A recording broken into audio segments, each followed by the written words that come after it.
Mukhang aalis yata ang pamilya ninyo para magbakasyon. Ang sasaya ng mga itsura nila. Sa isang salitang iyon mula sa aking kapitbahay, naintindihan ko ang lahat. Kalalabas ko lang mula sa lying-in clinic. Yakap-yakap ang aking sanggol na parang bagong silang nasisiw at umuwi sa sarili kong bahay.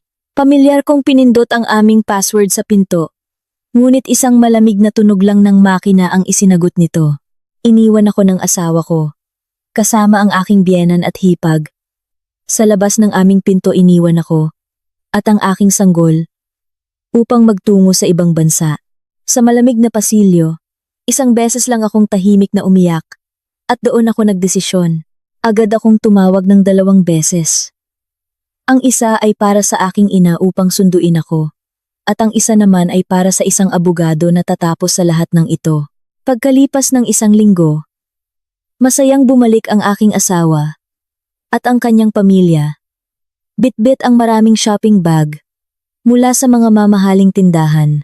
Ang sumalubong sa kanila ay ang pinto ng aming bahay na may kakaibang kandado. Sino kayo? At nanggugulo sa harap ng bahay ng iba. Ako ang bumili ng bahay na ito. Noon lang napansin ng asawa ko ang isang text message na galing sa akin. Ang kuwento ngayong araw, magsisimula na ngayon. Bago magsimula ang kuwento, mangyaring i-click ang subscribe at like sa ibaba. Naway hindi maubos ang swerte at pera sa inyong buhay. Sa lobby ng lying-in clinic, mahigpit na niyakap ni Angela ang kanyang sanggol habang papalabas ng automatikong pinto. Nang bahagyang iangat ng hangin ng abril ang dulo ng kumot ng sanggol. Mabilis itong inayos ni Angela. At tiningnan ang mukha ng kanyang anak. Baby natin, uuwi na tayo sa bahay. Siguradong sabik na si Papa na makita ka. Bulong ni Angela sa sanggol habang sumasakay ng taxi.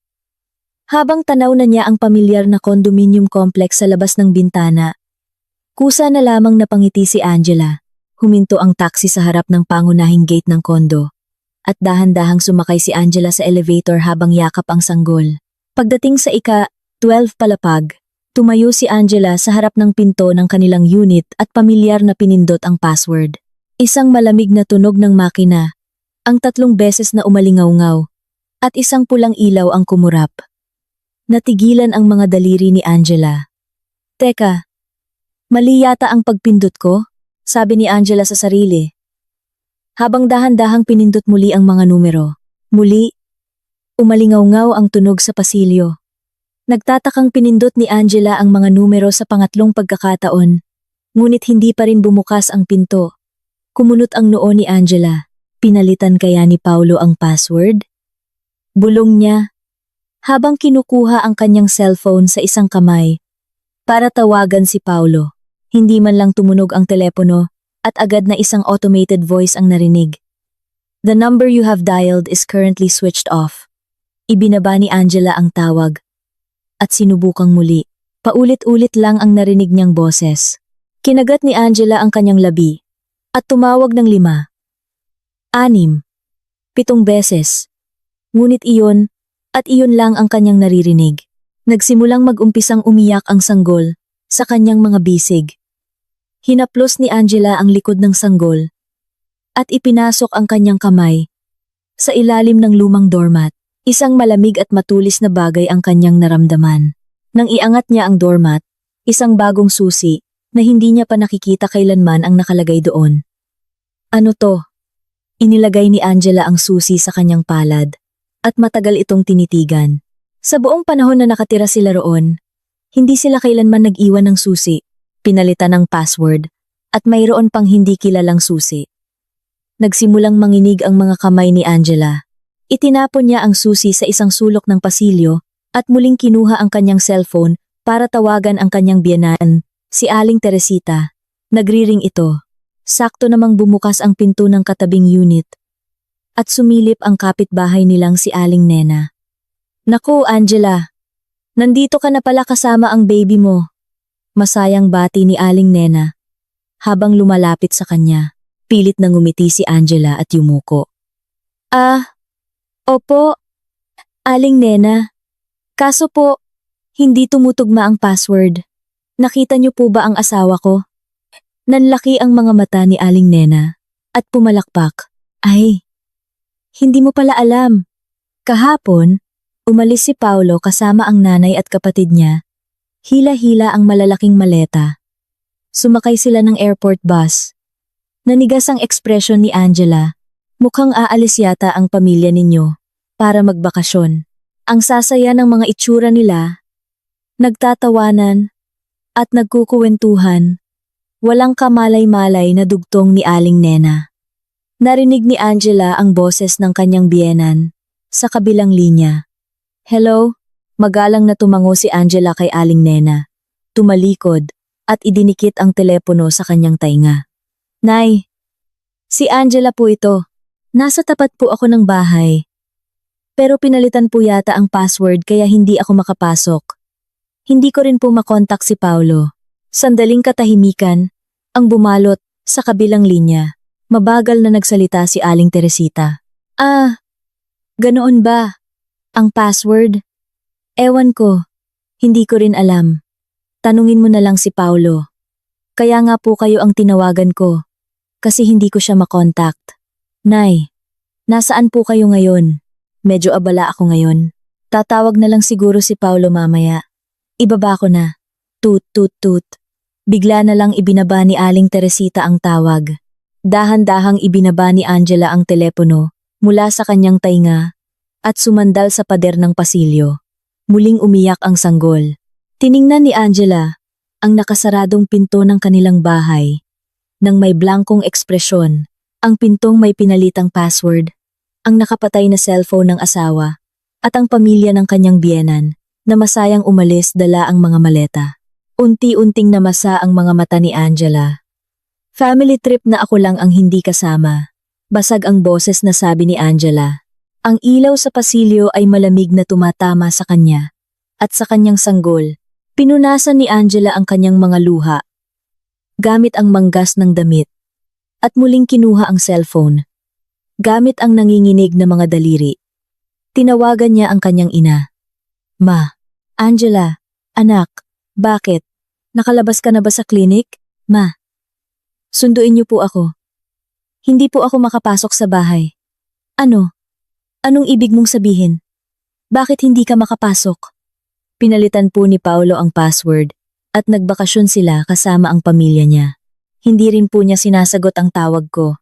Narinig ni Angela ang malalim na paghinga ng kanyang ina sa kabilang linya. Huwag kang aalis diyan. Pupunta kami agad ng papa mo. Ibinaba ni Angela ang tawag at umupo sa isang sulok ng pasilyo.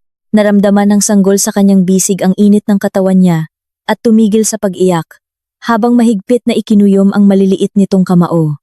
Tinitigan ni Angela ang kamao ng kanyang anak at nagtiimbagang. Pagkalipas ng 30 minuto, bumukas ang pinto ng elevator at nagmamadaling lumabas ang mga magulang ni Angela. Nang makita ng kanyang ina ang anak na nakaupo sa sahig ng pasilyo, agad siyang tumakbo at niyakap ito. Anak ko, sobrang natakot ka siguro. Tiningnan ng ama ni Angela ang pinto ng kanilang unit at umiling. Umuwi muna tayo sa bahay. Hindi ito ang lugar para manatili tayo. Tinulungan ng ina ni Angela na tumayo ang anak. Bago magsara ang elevator, lumingon si Angela at huling sinulyapan ang nakasaradong pinto. Noong gabing iyon, sa maliit na kwarto sa bahay ng kanyang mga magulang, tinitingnan ni Angela ang screen ng kanyang cellphone habang nakahiga at natutulog na ang kanyang sanggol. Sa search bar, sunod-sunod na lumitaw ang mga salitang annulment, property division, child custody, at annulment lawyer. Malamig na kumislap ang mga mata ni Angela sa dilim. Sinesave niya ang numero ng isang law office at pinatay ang screen. Tanging ang mahinang paghinga ng kanyang natutulog na sanggol ang maririnig sa madilim na silid. Kinabukasan, maingat na kinausap ni Angela ang kanyang ama.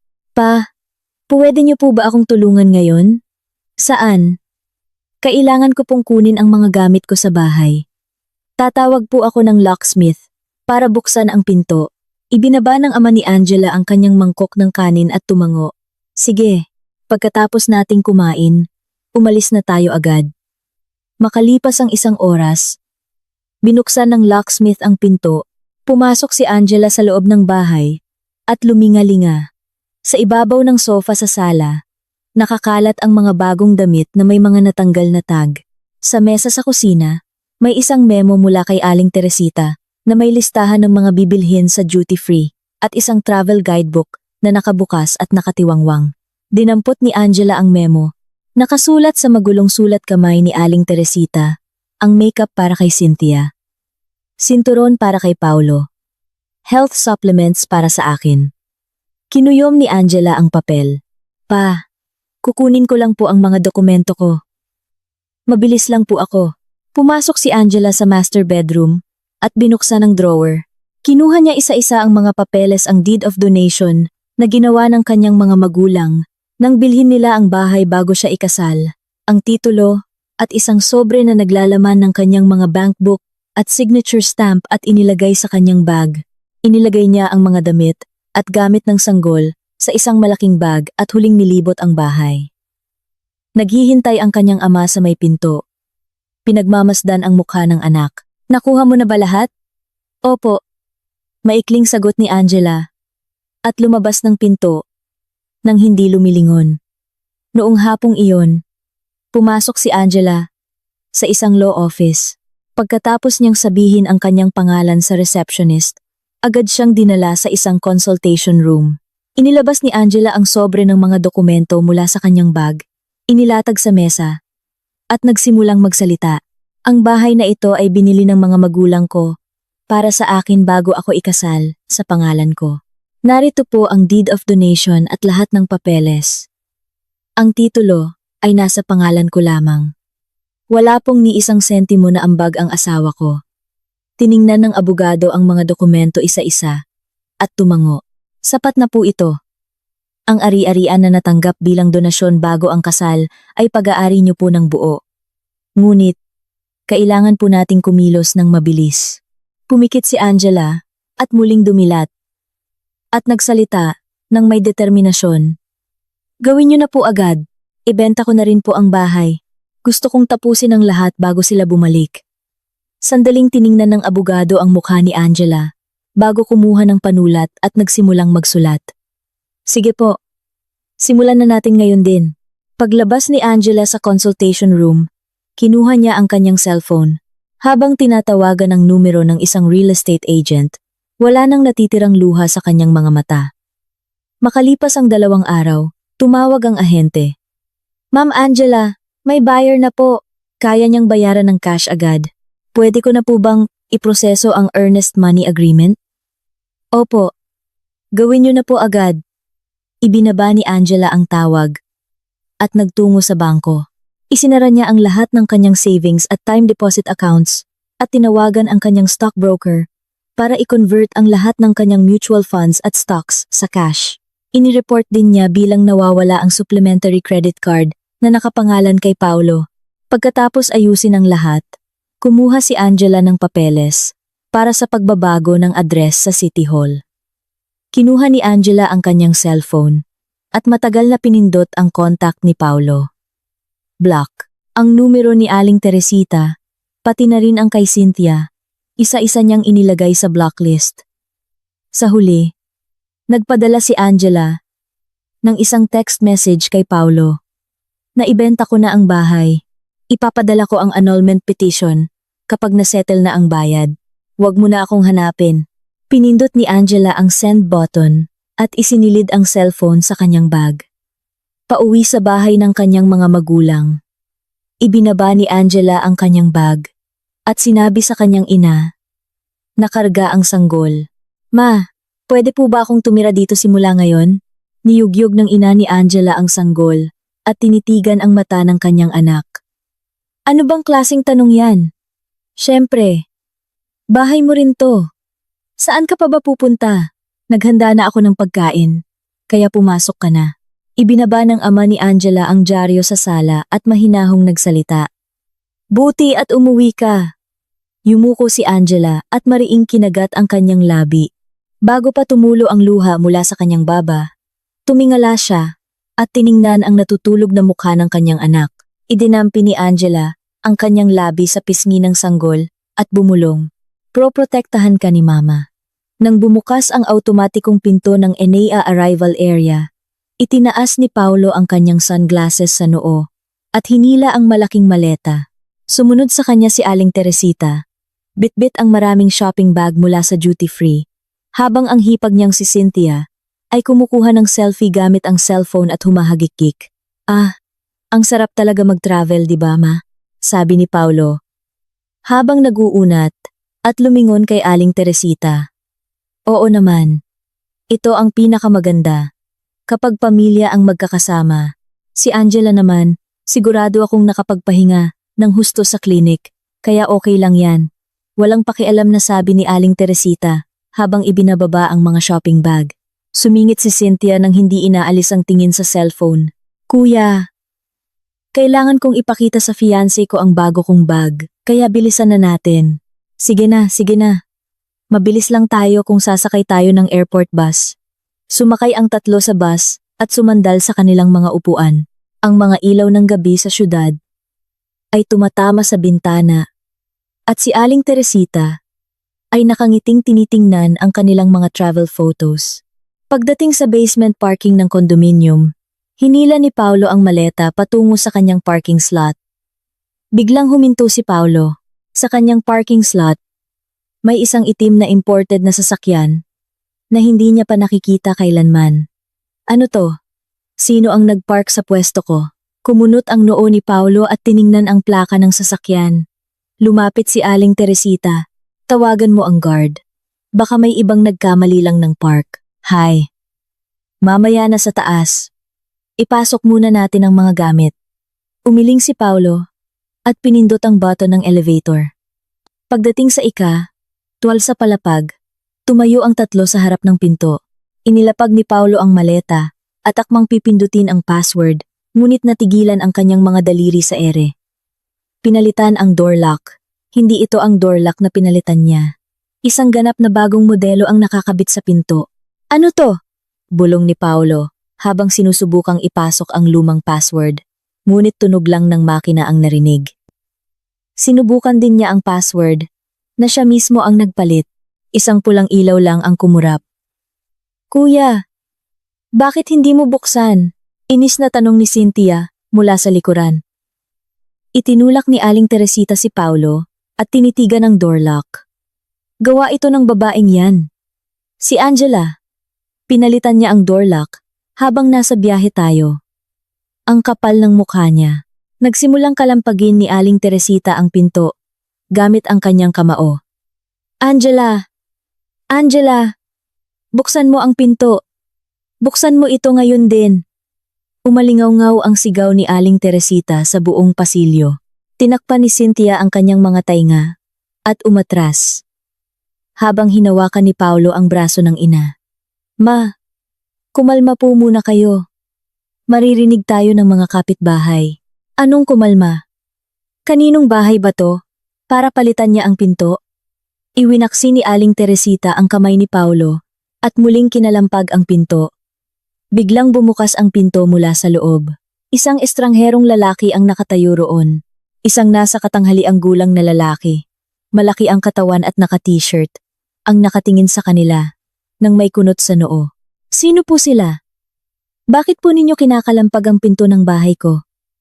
Tiningnan ni Aling Teresita ang lalaki mula ulo hanggang paa at sumigaw. Bahay mo? Bahay ito ng anak ko. Sino ka ba para manatili dito? Nag-krus ng braso ang lalaki. At itinuro ang gilid ng pinto. May bagong nameplate na nakakabit doon. Isang pangalan na hindi pa nakikita ni Aling Teresita. Ni Paulo. O ni Cynthia. Ito po ang bahay ko. Isang linggo na po ang nakalipas. Mula nang pirmahan ko ang kontrata at lumipat. Gusto niyo po bang ipakita ko ang kopya ng titulo?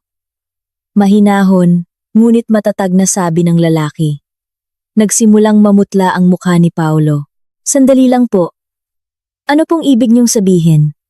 Nakapangalan po sa akin ang apartment na ito. Hindi po. Walang problema sa mga dokumento. At legal po ang pagbebenta. Kung magpapatuloy po kayo sa ganito, tatawag po ako ng pulis para sa trespassing. Itinaas ng lalaki ang kanyang cellphone. Nagmamadaling kinuha ni Paulo ang kanyang cellphone mula sa bulsa.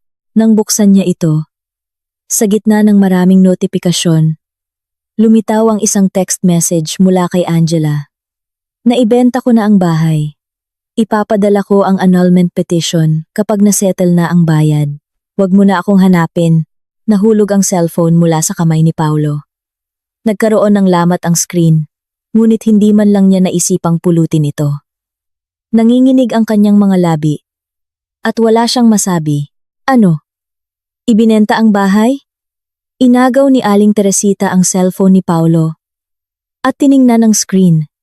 Pagkabasa ng text, namula ang mukha ni Aling Teresita. Bago ito biglang namutla, nanlambot ang mga tuhod ni Aling Teresita at napaupo siya sa sahig ng pasilyo. Baliw na ang babaeng yan. Ibinenta ang bahay ng asawa niya. Tao pa ba yan? Nagsimulang humagulgol si Aling Teresita. Habang pinapalo ang sahig, tumingin si Cynthia sa kapatid at ina nang may takot sa mukha at umatras. Kuya, totoo ba to? Anong gagawin natin, kuya? Hindi sumagot si Paulo. Sumandal lang sa pader at dahan-dahang napaupo sa sahig.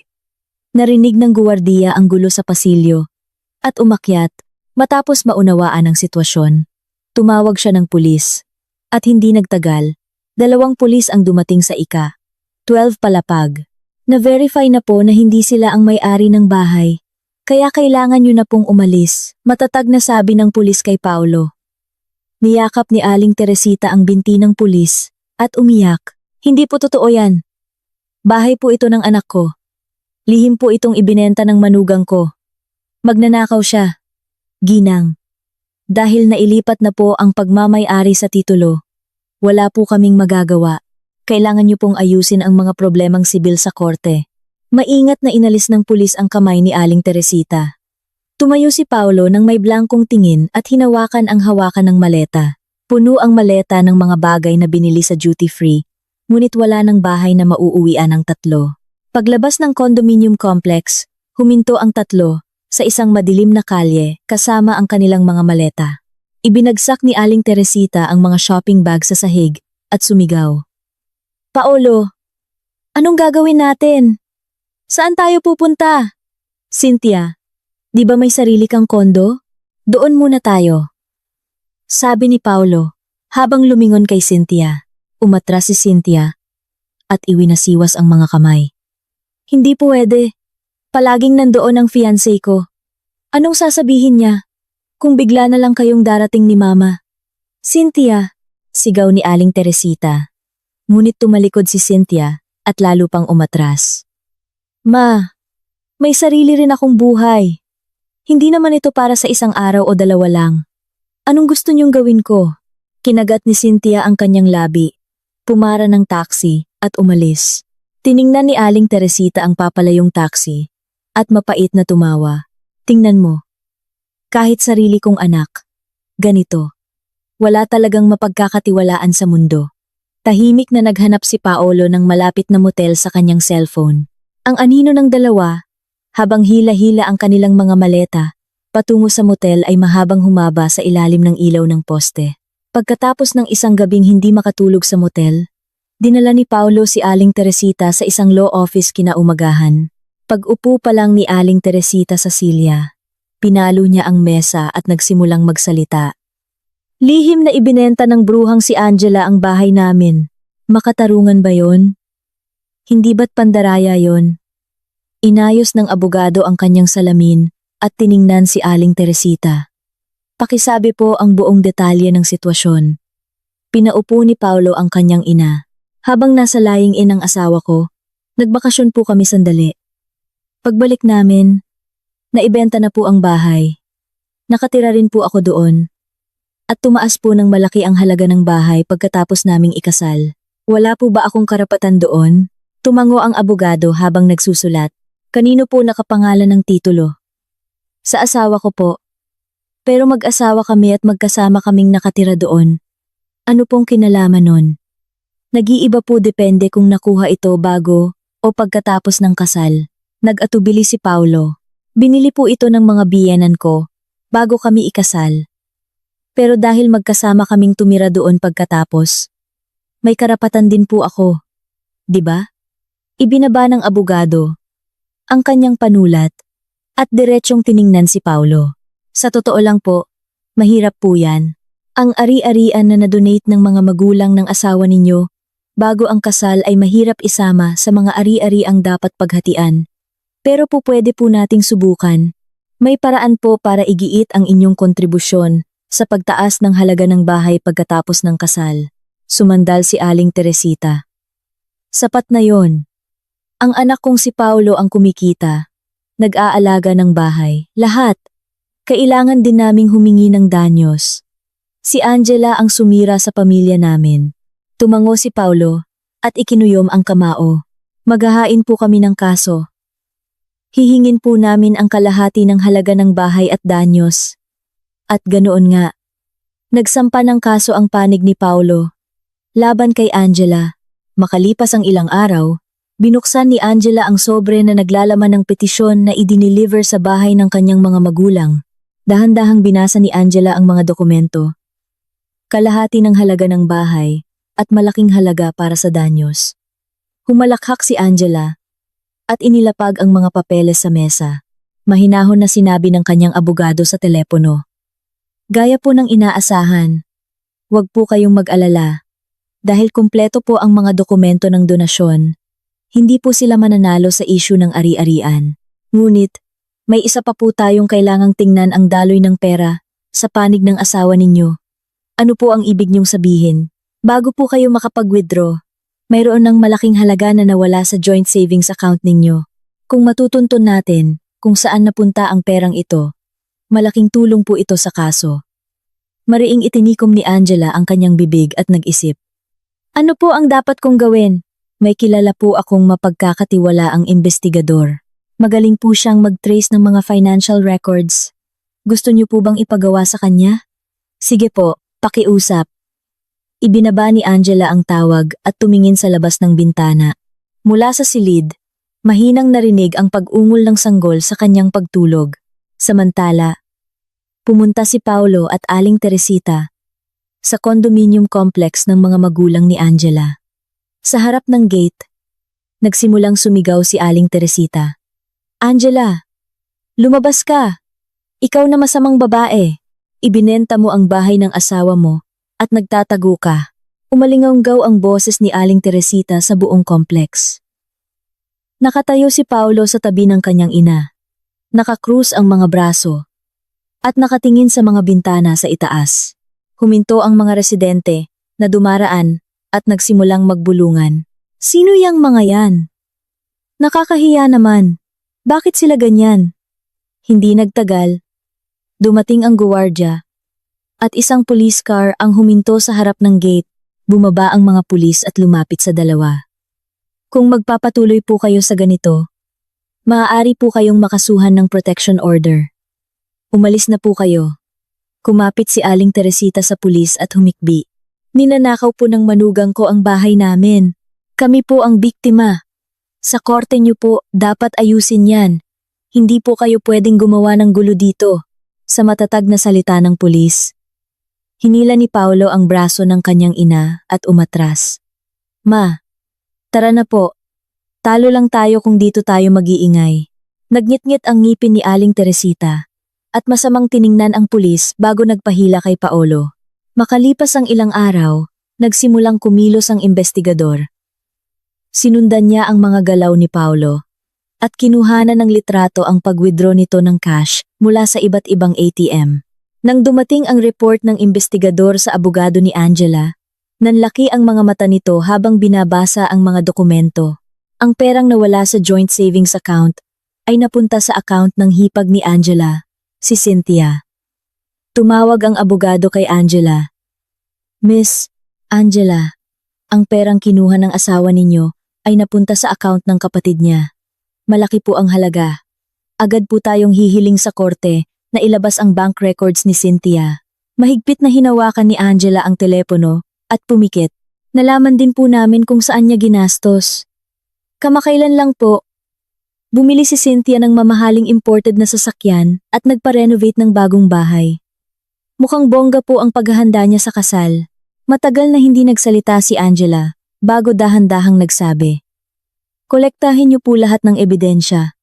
Ilalabas ko po lahat yan sa korte. Papalapit na ang araw ng paglilitis.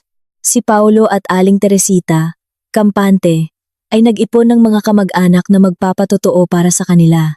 Ikinuyom ni Aling Teresita ang kamao sa tabi ni Paulo at sinabi, "Huwag kang mag-alala. Hindi naman siguro tanga ang hukom para pumanig sa isang babaeng nagbenta ng bahay nang walang paalam sa asawa." Tumango si Paulo at inayos ang kanyang kurbata. "Tama po kayo, ma. Tatapusin na natin to, ng sigurado." Samantala, tahimik na inihahanda ni Angela ang kanyang mga huling ebidensya, ang mga recording ng mga nakaraang pag-uusap nila ni Cynthia, ang mga text message kung saan humihingi ng pera si Cynthia, at ang mga litrato at dokumentong nakalap ng investigador ay isa-isa niyang inilagay sa kanyang bag. Ipinaalam ng abogado ni Angela ang isang huling bagay. Hiniling po namin na maging testigo ang fiancé ni Cynthia. Tinanggap po ito ng korte. Tahimik na tumango si Angela. Sa araw ng paglilitis, nagkasalubong si Angela at Paolo sa pasilyo ng korte. Masamang tiningnan ni Paolo si Angela. Hindi umiwas si Angela at diretsyong tumingin sa kanya. Nakita ni Aling Teresita si Angela at akmang lalapit ngunit pinigilan ng kanilang abogado. Bumukas ang pinto ng korte. Nang makaupo na ang magkabilang panig, unang tumayo ang abogado ni Paulo at nagsimulang magsalita. Nilinlang ni Miss Angela ang kanyang asawa at biyenan at basta na lang ibinenta ang kanilang tahanan. Ito ay malinaw na panloloko. At ang responsibilidad sa pagwasak ng pamilya ay nasa kanya. Sumunod, umupo sa witness stand si Aling Teresita. Pinupunasan ang mga luha gamit ang panyo at nanginginig ang boses. Simulat sa pool. Pera lang ang habol ni Angela sa anak ko. Mula nang maging asawa siya, napakaluhong luho. Hindi marunong mag-asikaso ng bahay at puro gastos lang. Hindi niyo alam kung gaano kami naghirap. Humikbi si Aling Teresita at lumingon sa mga tao. Ilang kamag-anak sa panig nila ang tumango bilang pagsang-ayon. Tumayo ang abogado ni Angela. Your Honor, ang bahay na ito ay binili ng mga magulang ni Miss Angela gamit ang sarili nilang pera, bago pa man sila ikasal, at ipinangalan sa kanya. Ito ay exclusive property niya. Ipinakita ng abogado ang deed of donation at mga bank transfer records. Narito po ang mga dokumento at patunay ng paglilipat ng pera. Wala pong ni isang sentimo na inambag si Mr. Paolo sa bahay na ito. Natahimik ang korte. Inilabas ng abogado ni Angela ang pangalawang set ng mga dokumento. At, Your Honor, napatunayan po namin na si Mr.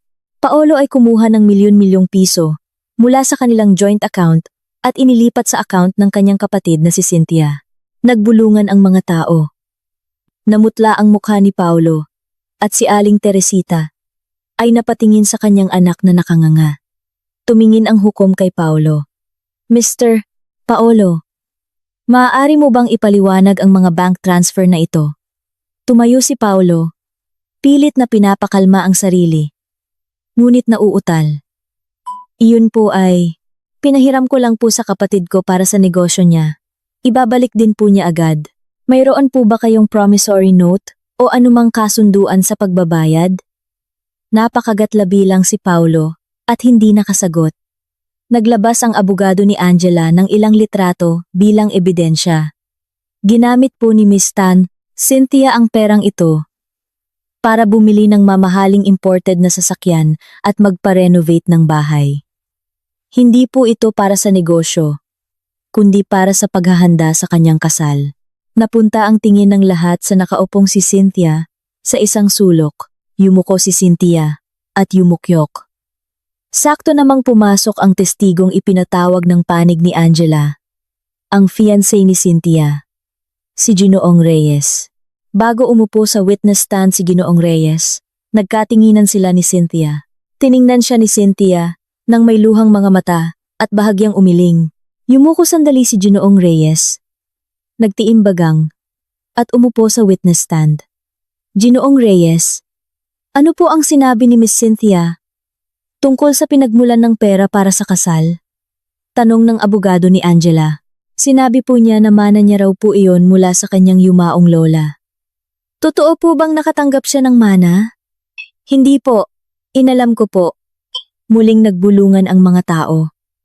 Humarap si Ginoong Reyes kay Cynthia. Cynthia, nagsinungaling ka rin pala sa akin. Akala ko malinis ang perang iyon, kaya masaya tayong nagpaplano at nag-aayos ng bahay. Hindi ko kayang magsimula ng kasal. Sa ganitong paraan, tapusin na natin to. Biglang tumayo si Cynthia mula sa kanyang upuan at sumigaw. Nanlambot ang kanyang mga binti at bumagsak siya. At ang katabi niyang si Aling Teresita ay nadulas din mula sa upuan dahil sa gulat. Nagkagulo ang korte. Tumawag ang isang court officer sa 911 at hindi nagtagal. Dumating ang mga paramedic at isinakay ang dalawa sa stretcher. Matapos kumalma ang sitwasyon, inayos ng hukom ang lahat at nagsalita ang hiling ng panig ni Mr. Paolo para sa paghahati ng ari-arian ay ibinabasura. Ang nasabing ari-arian ay kinikilala bilang sariling pag-aari ni Miss Angela na natanggap bilang donasyon bago ang kasal. Nagpatuloy ang hukom. Isinasaalang-alang din ang lihim na pagkuha ni Mr. Paolo ng pera mula sa joint account at ang halos pagpapalayas niya sa kanyang asawa na kagagaling lang sa panganganak at sa kanilang bagong silang na sanggol. Dahil dito, tinatanggap ang hiling ni Miss Angela para sa annulment at inuutusan si Mr. Paolo na magbayad ng danyos. Napahawak si Paolo sa likod ng kanyang upuan at yumuko. Nakaupo si Angela sa tabi ng kanyang abogado. Hawak ang desisyon ng korte at nakapatong ang mga kamay sa kanyang kandungan. Ang kanyang mukha ay hindi nagpapakita ng tuwa o galit, kundi ng mahinahong ekspresyon ng isang taong nakatapos ng isang mahabang laban. Paglabas ng korte, tumingala si Angela sa langit. Hindi pa rin niya lubos na maramdaman ang panalo. Isang pakiramdam ng kawalan ang bumabagabag sa kanya. Makalipas ang ilang araw, tumawag ang abogado ni Angela para sabihin na nakatanggap siya ng notice of appeal mula kay Paolo. Ayon po sa kanya, binayaran daw po ninyo ng pera ang testigo para magsinungaling. Ganoon po ang laman ng apela niya. Hinigpitan ni Angela ang hawak sa telepono at pumikit. Walang katapusan. Imposible po ang argumento niya. Hindi po siya mananalo. Ngunit, may isa pa po akong sasabihin. Huminto sandali ang abogado bago maingat na nagpatuloy. Si Mr. Paolo po ay nagkakalat ng mga paninira tungkol sa inyo sa iba't ibang parte ng internet. Sinasabi niya na mukha kayong pera. Maghahanda po tayo ng hiwalay na kaso para dito.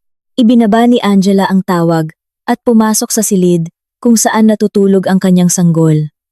Humiga siya sa tabi nito at tumingin sa kisame. Kahit nanalo na, ang walang katapusang laban ay patuloy na pumipiga sa kanyang mga balikat at bawat gabi, binabangungot siya. May mga araw na hindi siya makangiti kahit na tinitingnan niya ang kanyang anak. Isang hapon, habang inaayos ni Angela ang mga damit ng sanggol, binuksan niya ang pinto ng bodega ng kanilang bahay. Sa gitna ng mga maalikabok na kahon, isang lumang leather na bag ang nakakuha ng kanyang pansin. Kinuha niya ito at binuksan. Mula sa loob, lumabas ang mga sketchbook at mga litrato ng kanyang mga gawa noong college.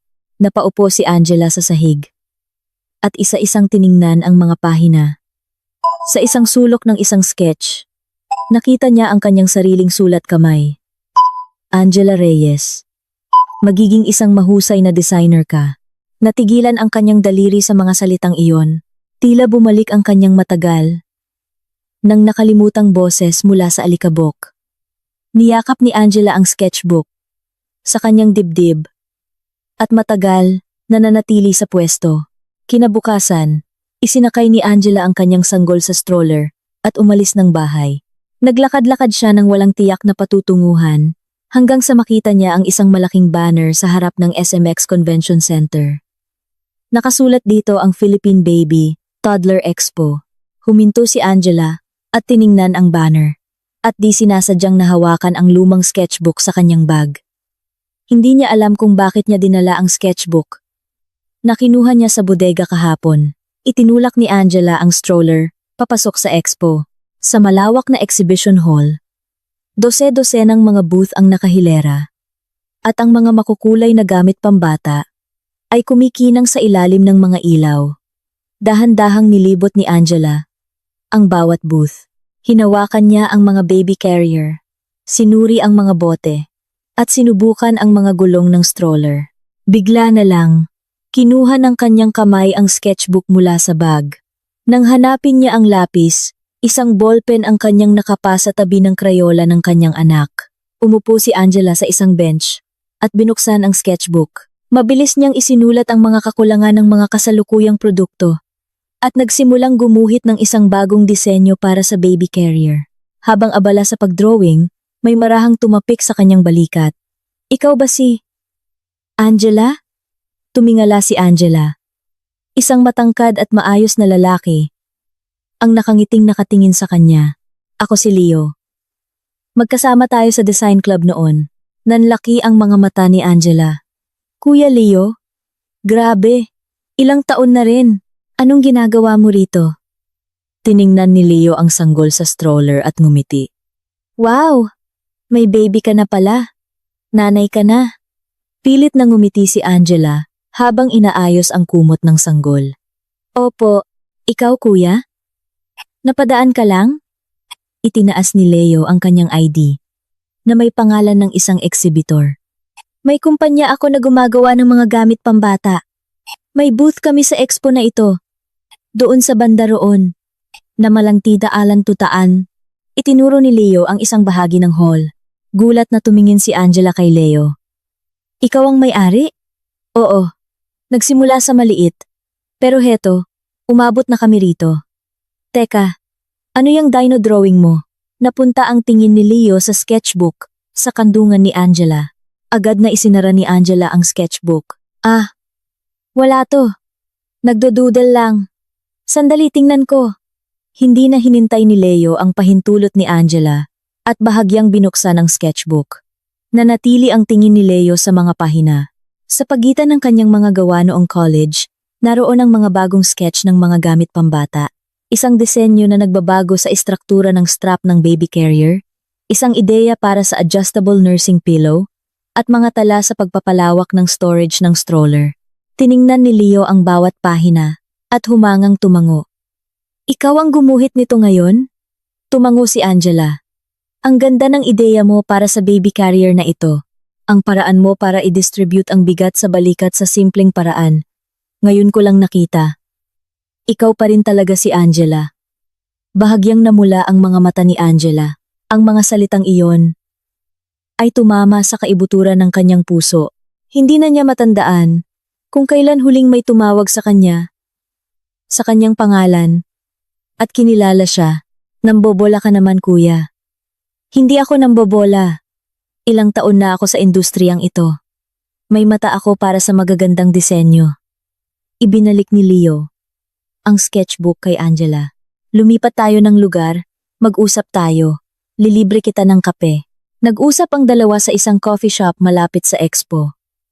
Inabot ni Leo ang kape at tinitigan ang mukha ni Angela. May maitim na bilog sa ilalim ng kanyang mga mata at pumayat siya ng husto. Angela, may problema ka ba? Hindi maganda ang itsura mo. Hinawakan ni Angela ang tasa ng kape at humigpit ang hawak. Ayaw sana niyang magsalita. Ngunit sa harap ng tahimik na tingin ni Leo, kusa na lang siyang nagsalita. Paglabas ko po ng lying in, pinalitan ng asawa ko ang password ng bahay at nagbakasyon kasama ang pamilya niya. Kasalukuyan po kaming nasa proseso ng annulment. Ibinaba ni Leo ang kanyang tasa at sumeryoso ang mukha. Ibinenta ko na po ang bahay dahil nakapangalan naman sa akin. Pero nag-apela siya at nagkakalat ng mga paninira sa internet. Walang katapusan. Unti-unting humina ang boses ni Angela. Nag-umpisang umiyak ang sanggol sa stroller. At mabilis niya itong inalo. Matagal na hindi nagsalita si Leo. Pagkatapos, mababa ang boses na sinabi niya. Angela, natatandaan mo ba? Noong nanalo ka ng grand prize sa exhibit ng club natin noong college? Tumingala si Angela. Sinabi ng mga hurado na ang gawa ko ay hindi pang estudyante, Natalo mo nga ako noon, di ba?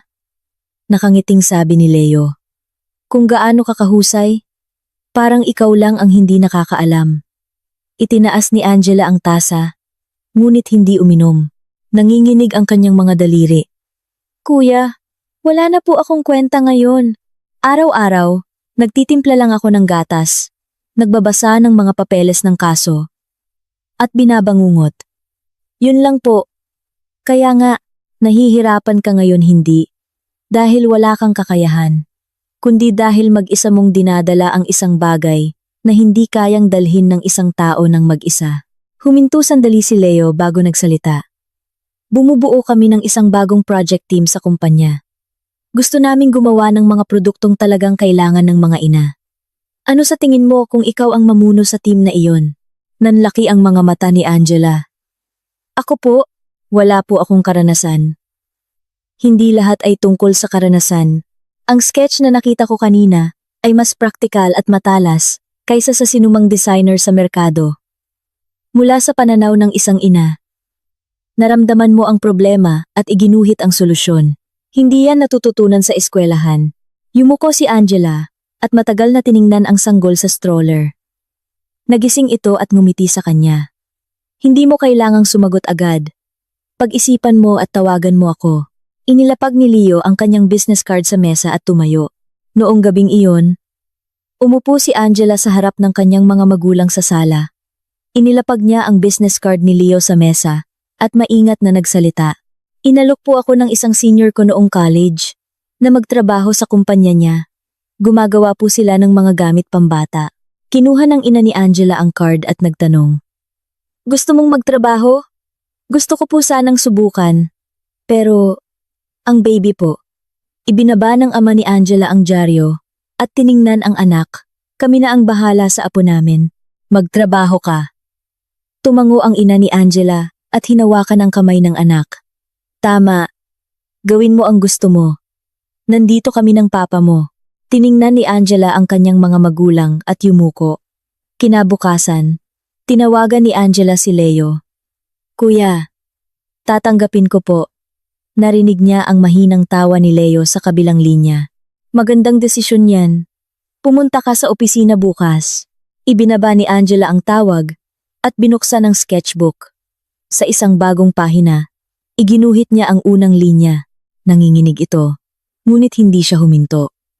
Sa unang araw niya sa trabaho, ipinresenta ni Angela ang kanyang mga ideya sa isang meeting.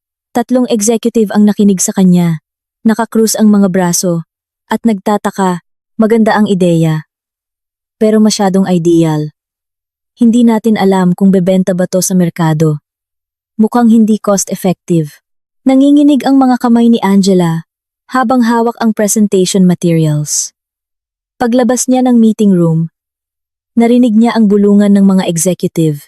Huminto siya sandali sa pasilyo. Pumikit at dumilat. Nagtiimbagang siya at bumalik sa kanyang mesa.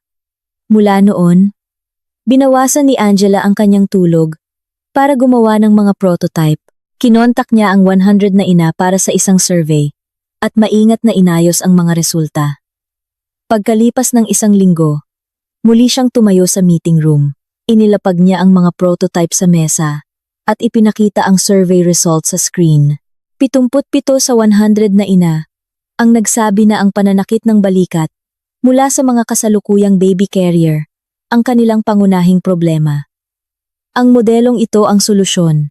Ang gastos ay 15% lang na mas mataas kaysa sa mga kasalukuyang produkto. Pinagpasahan ng mga executive ang prototype at nagkatinginan. Sa harap ng mga numero, wala silang masabi. Mukhang sulit subukan, sabi ng isang executive. At sumang-ayon ng iba, itinataas ang kanilang mga kamay para aprubahan ang proyekto. Paglabas ni Angela sa meeting room, napahawak siya sa pader. Sa unang pagkakataon sa mahabang panahon, napangiti siya. Nagsimula ng buuin ni Angela at ng kanyang team ang produkto. Isinama niya ang lahat ng kanyang mga personal na karanasan bilang isang ina. Sa mga gabing nag-overtime siya, dinadalhan siya ni Leo ng hapunan at tahimik na bumabalik sa kanyang opisina. Samantala, natalo rin si Paolo sa kanyang apela. Ibinasura ng korte ang lahat ng kanyang mga argumento at pinanatili ang desisyon na magbayad siya ng danyos. Dahil sa lumalaking utang, nanghiram si Paulo sa iba't ibang tao, hanggang sa napilitan siyang umutang sa mga loan shark na may mataas na interes. Si Aling Teresita, sa gitna ng anak na babaeng hiwalay sa asawa at anak na lalaking baon sa utang, ay walang araw na payapa at sinisi ang lahat kay Angela. Unti-unting nakakabangon si Angela mula sa mga anino ng nakaraan. Bumabalik na ang kanyang mga ngiti at nagkakaroon na ng kumpiyansa ang kanyang boses. Isang gabi, natapos ng team ni Angela ang unang prototype. Sa isang internal evaluation, humanga ang mga executive. Pagkatapos ng evaluation, nilapitan ni Leo si Angela na naiwan sa meeting room.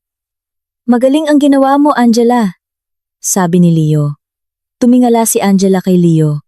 May mga luha sa kanyang mga mata, ngunit may ngiti sa kanyang labi. "Salamat, kuya. Salamat sa pagkakataon. Ikaw ang gumawa ng pagkakataon." Nakangiting sabi ni Leo. Sa labas ng bintana, kumikinang ang mga ilaw ng gabi ng Maynila. Lumipas ang 2 taon, nang ilunsad ang brand na Dear My Baby na pinamunuan ni Angela, bumagsak ang server ng kanilang online store dahil sa dami ng order. Naging viral ito sa mga ina, at naubos ang lahat ng produkto sa unang buwan pa lang. Sunod-sunod ang tawag mula sa mga international buyer. At sa loob ng 1 taon, nakapirma sila ng mga kontrata sa 10 bansa. Nagsimulang lumabas ang pangalan ni Angela sa mga dyaryo at TV.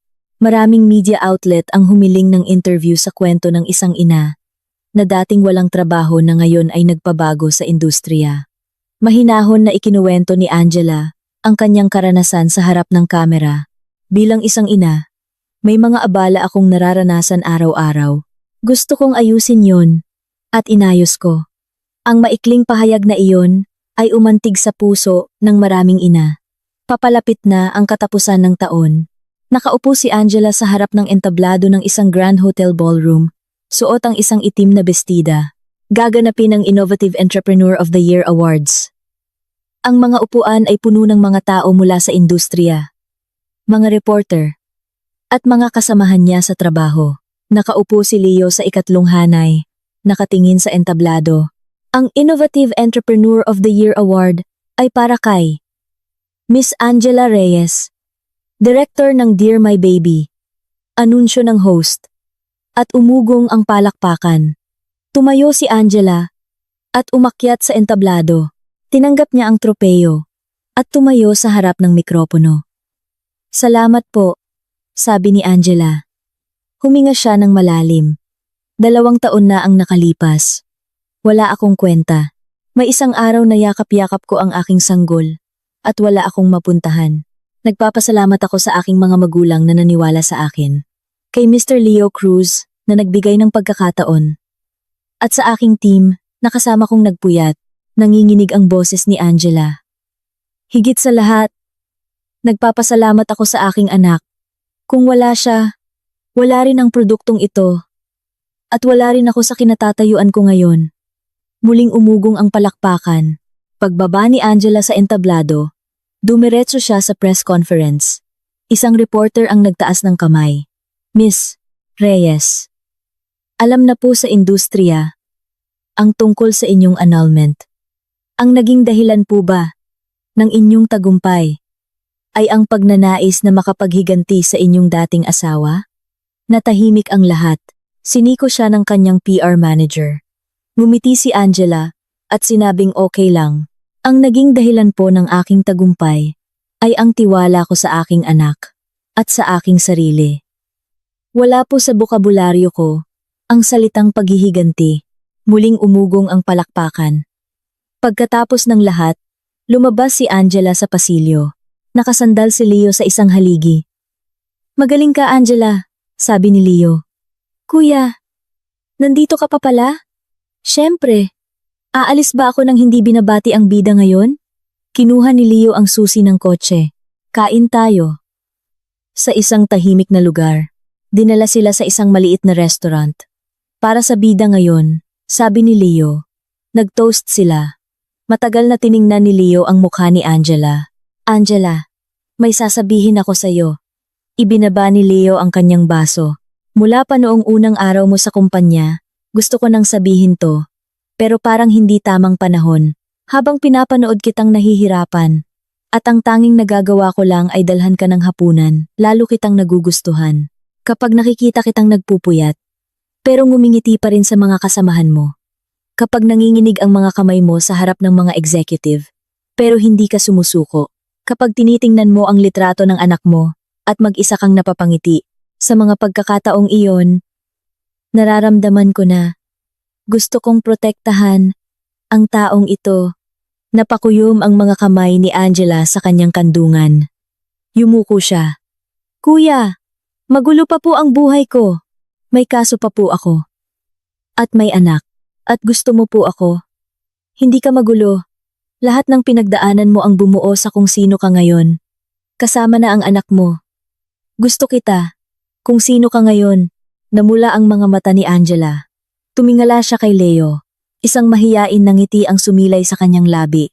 Hindi lang po pasasalamat ang nararamdaman ko para sa inyo. Pero dahil po sa sitwasyon ko, hindi ko po masabi.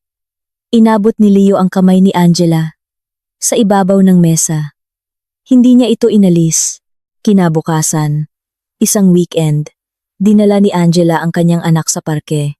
Ang bata, na nagsisimula ng magsalita, ay masayang naglalakad habang hawak ang kamay niya. Mama, puno! Malaking puno! Oo anak, malaking puno. Puntahan natin. Umupo sila sa isang bench. Nang buksan ni Angela ang baon nilang pagkain, kumuha ang bata ng sushi roll at tumawa. Pinunasan ni Angela ang kanin sa pisngi nito. At nakitawa, sa parehong oras, ipinapalabas sa TV ang balita tungkol sa tagumpay ni Angela. Sa isang sulok ng isang motel, nakatingin si Paulo sa screen. Naka-close up ang masayang mukha ni Angela. Umiling si Paulo at nagtiimbagang. Ang katabi niyang si Aling Teresita ay kinuha ang remote at pinatay ang TV. Ayoko siyang makita. Ayokong makita siyang nagtatagumpay. Ibinato ni Aling Teresita ang remote at humiga. Naninilaw ang kanyang mukha. At nanginginig ang kamay na nakahawak sa dibdib. Tahimik na tumingin si Paulo sa kisame. Isang weekend, inimbitahan ni Leo si Angela at ang kanyang anak sa bahay ng kanyang mga magulang. Nang buksan ng ina ni Leo ang pinto, bahagya itong kumunot nang makita ang bata. Leo, mukhang mabait naman. Yang si Angela. Pero, may anak na siya. Kaya mo ba? Ma, anak din siya ng taong mahal ko. Para sa akin, pamilya rin siya na gusto kong protektahan. Tinitigan ng ina ni Leo ang kanyang anak. Sa hapagkainan, magalang na bumati si Angela. Salamat po sa pag-imbita. Sana po ay maging maayos ang lahat. Lola, masarap po ito. Dahil sa simpleng salita ng bata, napangiti ang ina ni Leo. Pagkatapos kumain, hinawakan ng ina ni Leo ang kamay ni Angela. Angela, marami kang pinagdaanan no? Narinig ko na lahat kay Leo. Kung may problema ka, sabihin mo lang sa akin. Kinarga niya ang bata at hinaplos ang buhok nito. Yumuko si Angela at kinagat ang labi. Bago pa tumulo ang luha, ngumiti siya. Salamat po tita. Tahimik na ngumiti si Leo habang pinagmamasdan sila. Isang magandang araw ng tagsibol. Nagpropose si Leo kay Angela sa tulong ng bata. Isang maliit na buke ng bulaklak ang dala ng bata, palapit kay Angela. Sa gitna ng mga bulaklak, kumikinang ang isang singsing. Nang tumingala si Angela, nakaluhod na si Leo sa harap niya. Angela, maging pamilya tayo. Tumulo ang luha ni Angela. Tumango siya at inilahad ang kamay. Isinuot ni Leo ang singsing. Niyakap ng bata si Leo. Papa, sa unang pagkakataon, tinawag ng bata si Leo na Papa. Namula ang mga mata ni Leo at niyakap niya ng mahigpit ang bata. Isang litrato ng tatlo ang isinabit sa pinakakita-kitang pader sa kanilang bagong bahay. 3 buwan pagkatapos ng kanilang kasal, biglang bumagsak ang bata pag-uwi galing kindergarten. Nilagnat ito ng sobrang taas. 39.8 degrees. Mahal! Sobrang taas ng lagnat ng anak natin. Bilisan mo. Dalhin natin sa emergency room. Mula sa opisina, nagmamadaling umuwi si Leo. Pagdating sa ospital, nag-seizure ang bata. Sumigaw si Angela. Matapos ang emergency treatment, sinabi ng doktor. Huminto na ang seizure, pero hindi pa natin alam ang dahilan. Kailangan ng masusing pagsusuri. Napahawak si Angela sa doktor. Okay lang po ba ang anak ko? Hindi sumagot ang doktor. Ilang araw ang lumipas bago lumabas ang resulta. Hindi natulog si Angela. Binabantayan ng anak. Nakipagpalitan si Leo. At sa umaga, tumatawag sa ibang ospital. Inilipat nila ang bata sa isang mas malaking ospital sa Maynila. Pagkatapos ng 10 araw, sinabi ng doktor, mayroon siyang isang napakabihirang sakit sa utak. Halos walang doktor sa bansa ang nakagawa ng ganitong operasyon. Walang salitang lumabas sa bibig ni Angela. Kung ooperahan po, gagaling po ba siya? Operasyon lang po ang paraan. Pero hindi po garantisado ang tagumpay. At malaki po ang gastos. Napaluhod si Angela. Itinayo siya ni Leo. Sabihin niyo po ang lahat ng paraan. Kahit sa ibang bansa pa, sa silid ng ospital, hinawakan ni Angela ang kamay ng natutulog na anak. Ililigtas ka ni Mama. Ano man ang mangyari. Makalipas ang ilang araw, lumitaw si Paulo sa lobby ng ospital. Lumuhod siya sa harap ni Angela. Angela, narinig ko ang nangyari. Patawarin mo ako. Pakiusap. Hayaan mo akong makita ang anak ko. Tiningnan siya ni Angela nang walang emosyon. Hindi ka niya ama. Umalis ka na. Angela, ama rin niya ako. Gusto kong tumulong sa gastos ng operasyon. Gagawin ko ang lahat. Ang pera mo galing sa loan shark, di ba? Huwag mong dalhin ang maruming perang. Yan sa anak ko. Malamig na sabi ni Angela. Araw-araw, lumilitaw si Paolo sa lobby. Ngunit hindi makalapit. Nang subukan niyang manghingi ng pera online gamit ang kwento ng bata, nahuli siya at kinasuhan ng fraud. Walang sinabi si Angela. Kumilos si Leo. Gabi-gabi, tumatawag siya sa mga ospital sa ibang bansa.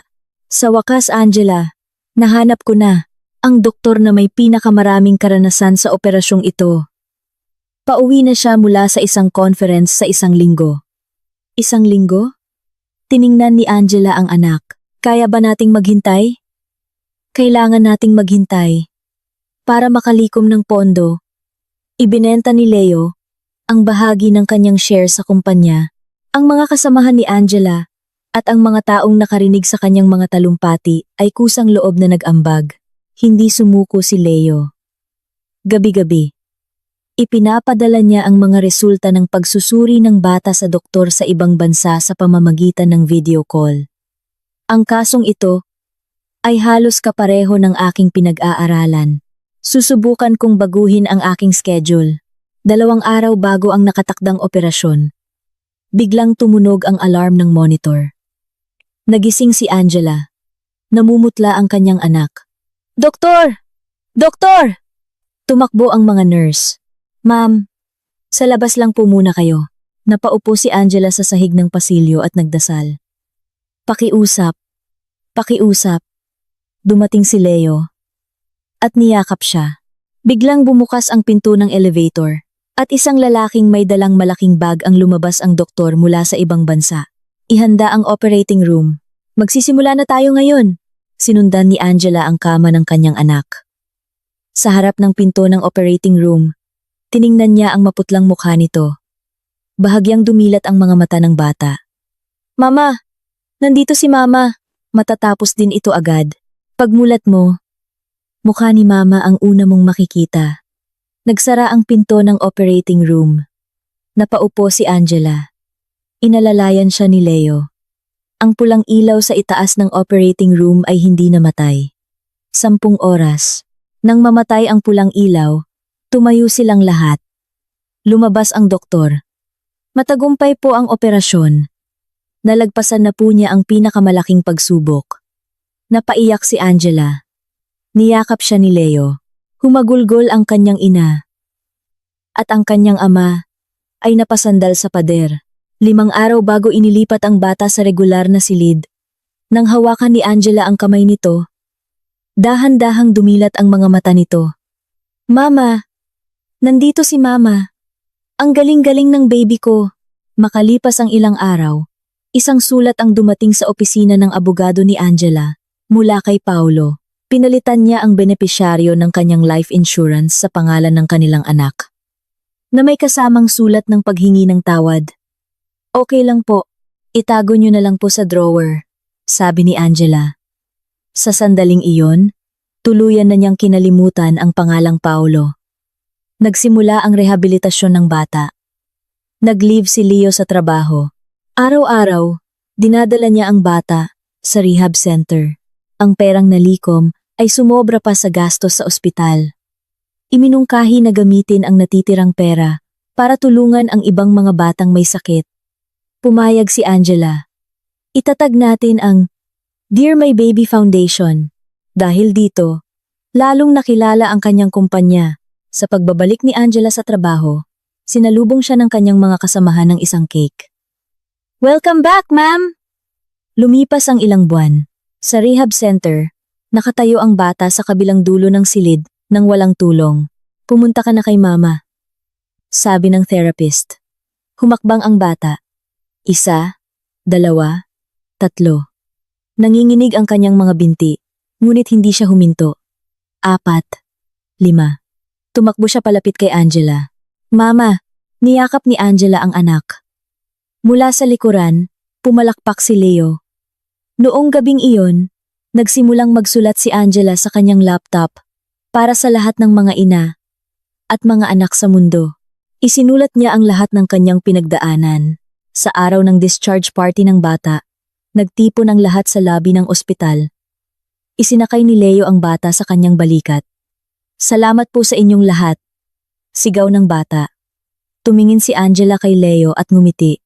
Sa unang araw ng bata sa kindergarten, hinawakan ni Angela ang kanang kamay nito at si Leo naman sa kaliwa.